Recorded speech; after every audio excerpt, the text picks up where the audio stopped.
বন্ধুরা কেমন আছেন? আশা করি সবাই ভালো আছেন। আজকে আমি আরেকটা রেসিপি বানালাম, সেটা হলো মুরগি মাংসের ভর্তা। মুরগি মাংস ভর্তা আজকে বানিয়ে দেখাবো। তো কিভাবে আমি মুরগি মাংস ভর্তা বানিয়েছি তা আমার পাশে থাকেন। মুরগির মাংস ভর্তা করার জন্য এখানে আমি মুরগি মাংস রেখেছি, শুধু মাংস, আর এখানে আছে পেঁয়াজ, রসুন, এগুলো ভেজে নেব, আর এটা সিদ্ধ করে নেব, আর কাঁচামরিচ পরিমাণ মতো পানি দিয়ে সিদ্ধ করে নেব। সিদ্ধ করার জন্য আমি চুলাতে বসিয়ে দিলাম।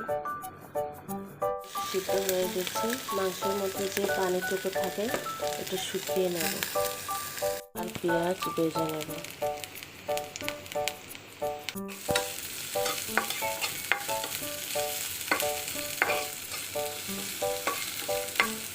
পেঁয়াজ ভেজে নিয়েছি আর মরিচগুলো পুড়ে নিয়েছি, আর মুরগি মাংস সিদ্ধ হয়েছে।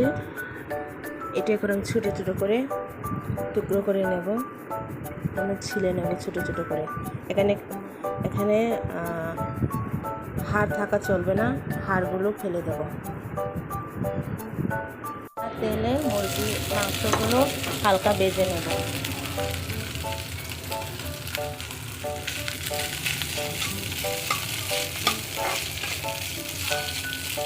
হালকা লালচে কালার করে ভেজে নেব, যাতে ভর্তার কালার সুন্দর থাকে। আমার লালচে কালার হয়ে আসছে, এখন আমি নামিয়ে নেব। অনেক সুন্দর আছে, ঠিক এরকমভাবে কালার হবে। আমার মতো লবণ দিয়ে মরিচগুলো ভালোভাবে মিশিয়ে নেব। তারপর পেঁয়াজ রসুন একসাথে করে ভালোভাবে মিক্স করে নেব।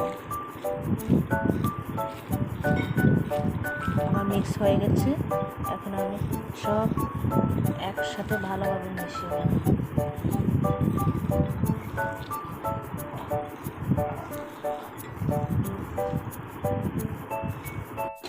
আমার মিক্স করা হয়ে গেছে। এখানে আমি কাঁচামরিচ ইউজ করেছি, শুকনো মরিচও ইউজ করা যায়। শুকনো মরিচ দিয়েও ভর্তা বানানো যায়, অনেক সুন্দর হয়, কিন্তু আমি এখানে কাঁচামরিচ ব্যবহার করেছি আজকে। অনেক সুন্দর হয়েছে, বেশ হয়ে গেছে আমার মুরগির মাংসের ভর্তা। তো আপনাদের কাছে কেমন লেগেছে লাইক কমেন্ট শেয়ার করে জানাবেন। সবাই ভালো থাকেন, বাই বাই।